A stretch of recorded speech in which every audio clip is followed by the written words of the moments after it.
এই বর্ষা আর হালকা ঠান্ডাতেই ঘিটা জমাট বেঁধে গেছে, সেই জন্যে একটু গলিয়ে নিতে হলো।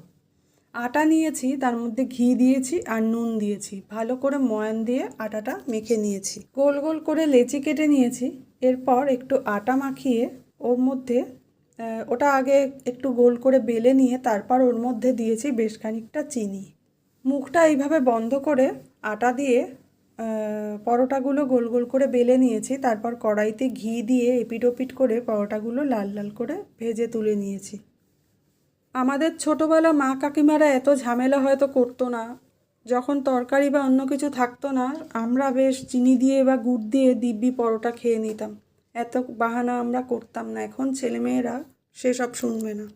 চিনি দিয়ে পরোটা তো ছেলেমেয়েরা এখন খেতেই চায় না, সেই জন্য আমি ছেলেকে মাঝে মাঝে এরকম চিনির পুর ভরে পরোটা বানিয়ে দিই। ও অবশ্য তার সঙ্গেও একটু টমেটো সস নেবেই। তোমরাও এভাবে নিশ্চয়ই বাড়িতে বানাও, আমাকে কিন্তু কমেন্টে জানিও। ভিডিওটা দেখার জন্য সবাইকে অনেক ধন্যবাদ। আজকের মতো টাটা।